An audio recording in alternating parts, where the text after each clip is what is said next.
Good morning, Kentuckiana. Thank you so much for starting your weekend with us. It is 9 o'clock on your Saturday morning. I'm Gabriel Gonzalez. We are glad you're here.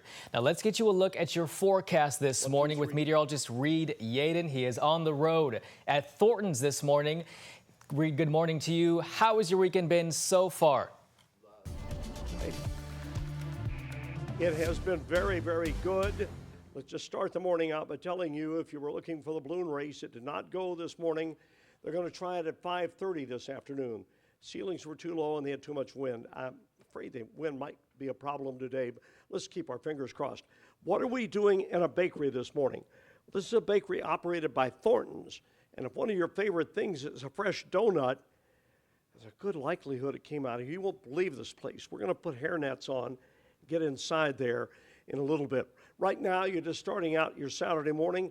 Let's give you a look at the weather. Cold front's gone through. It's a little chilly out there. Temperatures in the middle 50s at the present time.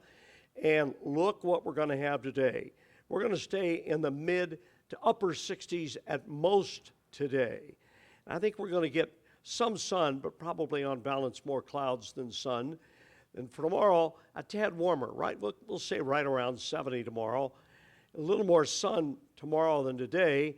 And heading into Derby week, I put the 7-day up here because we've got some problems we're going to be talking about. We'll detail those for you in about 15 minutes from right now. We wanted to pay a visit here because this is a new facility. They've always baked their own donuts, but now they're doing it even better.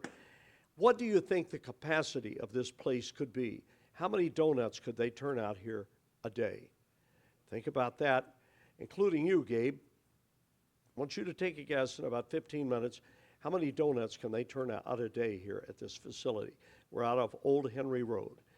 Have your answer in about 15 minutes. We'll detail the 7-day forecast for you then. Gabe, back to you. Bring us up to date on stories we're working with this morning.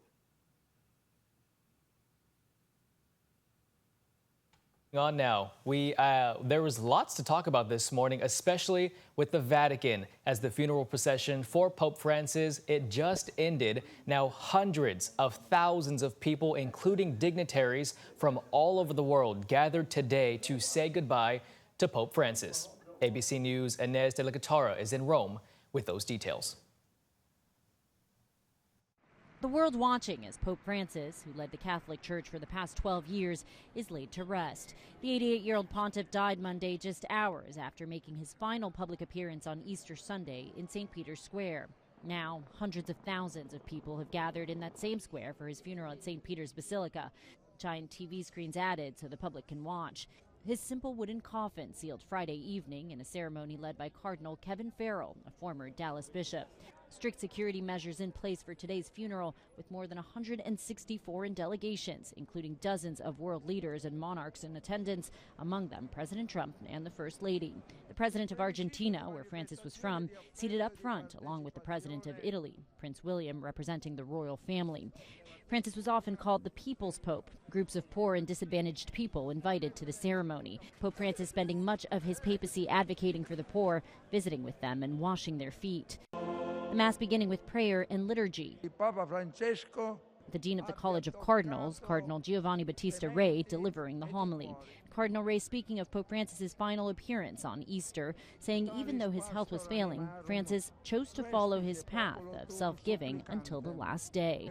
And he highlighted the impact Francis had on the Catholic Church, saying the guiding thread of his mission was the conviction that the Church is a home for all, with its doors always open.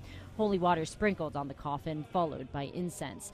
The streets of Rome lined with people hoping to catch a glimpse of the late pontiff as the funeral procession makes its way from St. Peter's to the Basilica of St. Mary Major. Francis choosing to be buried there, marking the first time in more than a century a pope will be laid to rest outside the Vatican walls. He asked that tomb should be simple, humble, simple, and essential. Inez de la Guitarra, ABC News, Rome. And as Pope Francis is now laid to rest, the next step of selecting a new pope can continue as the cardinals go into the conclave to start that process. Well, LMPD is investigating a shooting in southeast Jefferson County on Bristol Bluff Circle. It happened at an apartment complex near Billtown Road just before 3 o'clock yesterday. Officers say they found 2 men shot. One man died at the hospital and the other is expected to survive. JCPS confirmed security was increased for a short time at Farmer Elementary that was nearby after they learned about the shooting. LMPD says they have everyone involved accounted for. Right now, University of Kentucky students who had their student visas revoked have now had them reinstated. The U.S. government is reversing the termination of legal status for international students around the country after many filed court challenges against the Trump administration's crackdown. UK's president said in a letter to students, the university immediately informed impacted students of the restoration. He also said the university will continue to monitor the situation. We also reached out to U of L, who told us that none of their current students had their visas revoked. However, 3 of their graduates that did also had their visas restored.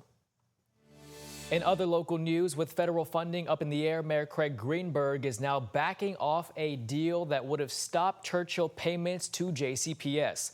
Churchill currently does not pay property taxes on its land. Instead, the tract pays a lump sum to JCPS.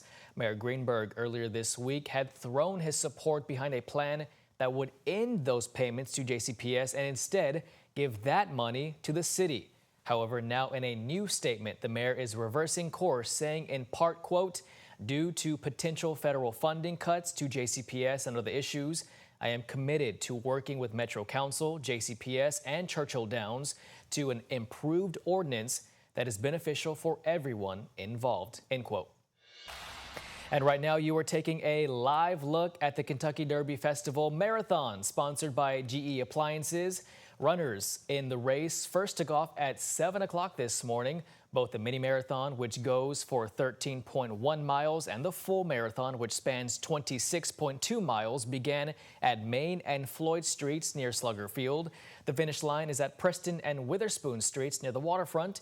It's the first time that the race ended there since 2019, and the full marathon runs through Louisville's South End with participating races along Southern Parkway and through Iroquois Park. You can find road closures and more information for today's Derby events at WHAS11.com. We'll have more coverage of both races coming up in our evening shows.